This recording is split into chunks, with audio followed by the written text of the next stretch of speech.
Viewers, today we are speaking of a story that is now gaining momentum, not just in the state of Maharashtra, but also nationally. And we have with us an ex-Marine commando who served the nation during the 26/11 Mumbai attacks, and he has certain important claims, explosive claims, and more importantly, very important questions to ask. And let's hear his side of the story today as to what does he have to say on the entire language round that we are now seeing only intensifying with each passing day. Ex-Marine Commando Praveen Kumar Toyota with us. Commando, thank you for speaking to us. हमारे साथ बात करने के लिए बहुत बहुत शुक्रिया. मेरी पहली सवाल आपसे ये रहेगी, आप खुद एक हिंदी भाषी है, आपने इस देश के लिए, महाराष्ट्र के लिए, मुंबई के लिए अपना खून बहाया है, और उसी मुंबई में, उसी महाराष्ट्र में आज हम ऐसी घटनाएं देख रहे हैं जहां पे हिंदी बोलने के लिए और मराठी ना बोलने के लिए नागरिकों को अत्याचार सहना पड़ रहा है, उनके साथ गुंडागर्दी हो रही है. आपकी क्या प्रतिक्रिया है इस मामले को लेकर? पहले मैं सभी श्रोताओं को, व्यूवर्स को मैं बताना चाहूंगा कि पहली घटना नहीं है. ये 2008 में भी ऐसे ही हुआ था. जब 2008 में हम वहां पर थे, मुंबई में मैं था, तो वहां पर ये जो एमएनएस के गुंडे थे, उन्होंने यूपी बिहार के जो लोग थे, उनको, जो टैक्सी ड्राइवर्स थे, किसी की छोटी मोटी दुकानें थी, उनको वहां पे पीटना शुरू किया था उन्होंने. ये पहली घटना 2008 से शुरू होती है. बेस 2008 है उनका, अगर आप देखोगे तो तब से उन्होंने शुरू किया था. और उसके बाद फिर 26/11 हो गया था सेम कुछ दिनों बाद में. तो ये सारे के सारे जितने भी एमएनएस के गुंडे थे और ये गुंडों का जो चीफ था, वो सब के सब एकदम से चुप हो गए. इन्होंने फिर कुछ नहीं बोला, क्योंकि इसके पीछे के रीजन ये थे कि मुंबई पुलिस और जो महाराष्ट्र की जो सरकारें थी, वो पूरी तरह से हिल चुकी थी और उस समय पर उनके बस का नहीं था ये जो 26/11 अटैक हुआ था. और मुंबई पुलिस नाकाम हुई थी. उसके अलावा नेक्स्ट में मरीन कमांडोज को उस ऑपरेशन को हैंडल करने के लिए वहां के जो तत्कालीन जो गृह मंत्री थे आर पाटिल जी, उन्होंने नेवी चीफ, जो चीफ थे वहां पर, कमांडर इन चीफ थे, उनको फोन करके मार्कोस की टुकड़ी को बुलाया ताज होटल एंड ट्राइडेंट के लिए. तो उस टीम में मैं बात करूं कि जो हमारी टोटल स्पेशल फोर्स है भारत के अंदर, उसमें 80% नॉर्थ इंडियंस हैं और 80% में 70% मार्शल कौम जाट और गुर्जर और राजपूत हैं सबसे ज्यादा, क्योंकि ये मार्शल कौम ही है जो लीड करती है इस तरह के ऑपरेशन को सबसे ज्यादा. अदर स्टेट्स के भी लोग रहते हैं, लेकिन जो डोमिनेशन है और जो मार्शल कौम है, जिनके ब्लड के अंदर ये सब चीजें रहती है, मार काट है या फिर अपने देश के प्रति और अपनी मिट्टी के प्रति जो प्रेम रहता है, वो इन कौम में सबसे ज्यादा पाया जाता है. तो उस समय पर हम वहां पर थे और सबसे पहले जब 26/11 हुआ तो जो सेकंड टीम थी उसको मैंने लीड किया था ताज के अंदर. और ताज में हमने 185 लोगों को बचाया था. उसमें आज के जो टॉप बिजनेसमैन हैं, अडानी जी भी थे, 4 मेंबर ऑफ पार्लियामेंट थे. स्पेशली मैं बात करूं मुंबई और महाराष्ट्र के ब्यूरोक्रेट्स, राज ठाकरे जी ने आकर या उद्धव ठाकरे जी ने आकर कभी हमसे तो कभी कुछ नहीं कहा, कभी हमसे मिले भी नहीं, कभी हमें थैंक यू. ऊपर से अगर आप लैंग्वेज बेस्ड राजनीति करना, ये राजनीति नहीं. हमारे पास आज के समय पर मुद्दे बहुत हैं काम करने के लिए. पॉवर्टी एक बहुत बड़ा मुद्दा है. विदर्भ में कितने किसान लोग आत्महत्या कर रहे हैं, कभी उनके परिवार से जाके वो मिले. मुंबई में खुद कितने लोग शहीद हुए थे, उनके परिवार में जाकर जो लोग मिले, कभी नहीं मिले. तो ये सिर्फ और सिर्फ राजनीति की बात है. और मैं कहूंगा कि जो लैंग्वेज बेस्ड राजनीति होती है वो घटिया क्वालिटी की राजनीति है. मैं एक ऐसे गांव से आता हूं जिस गांव ने भारत को एक प्रधानमंत्री दिया है और कई सारे मंत्री हमारे गांव से, हमारे देहात से, हमारे क्षेत्र से सेंटर में रहे हैं. उन्होंने कभी भी ये ओछी राजनीति और लैंग्वेज बेस्ड राजनीति नहीं की है. राजनीति करनी है तो आप मुद्दों पे काम करो. किसान एक बहुत बड़ा मुद्दा है, एजुकेशन एक बहुत बड़ा मुद्दा है, पॉवर्टी हो गई, हेल्थ एक बहुत बड़ा मुद्दा है. हर किसी को हेल्थ नहीं मिल रही है, हेल्थ इंश्योरेंस नहीं है गवर्नमेंट की तरफ से, आप उस पर भी बात कर सकते हैं.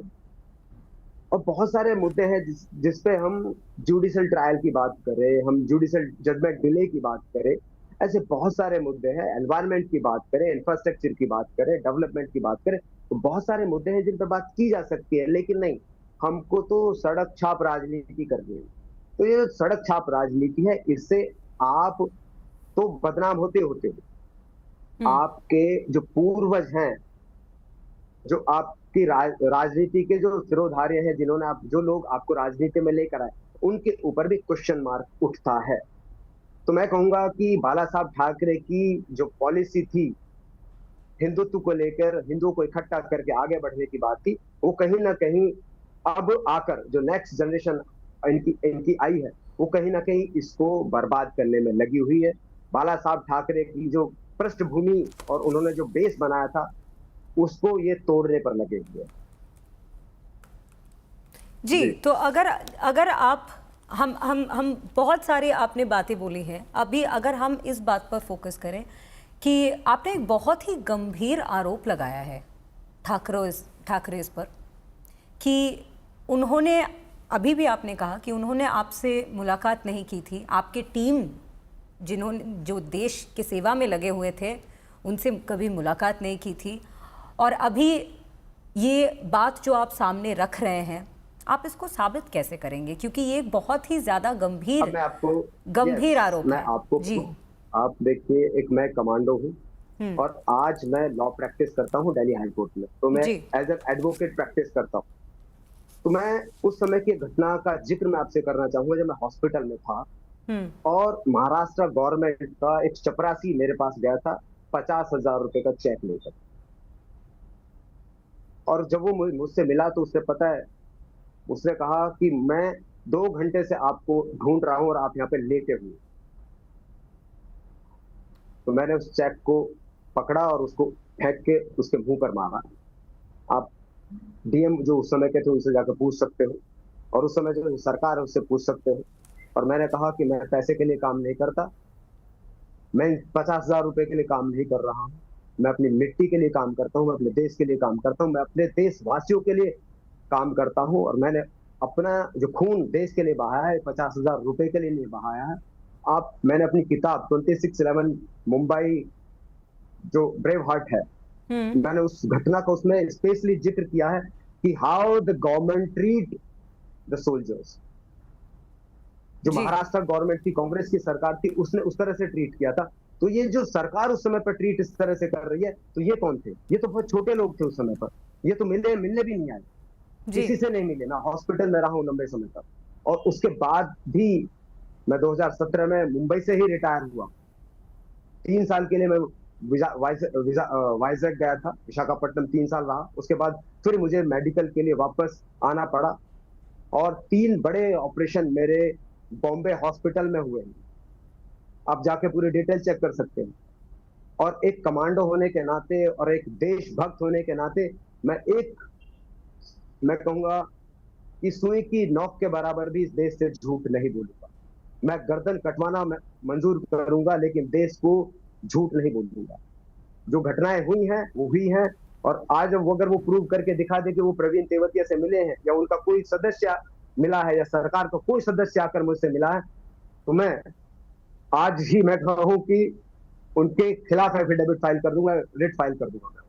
जी जी कमांडो, क्योंकि देखिए जी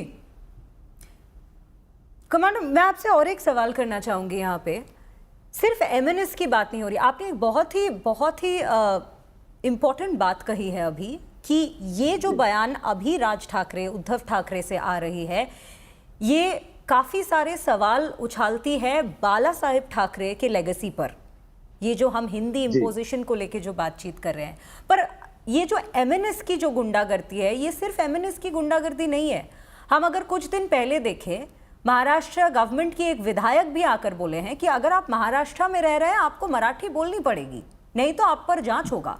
तो अगर सरकार के मेंबर ही अगर आके ऐसी बयान दे रही है, तब हम बाकी पार्टी से क्या एक्सपेक्ट कर सकते हैं?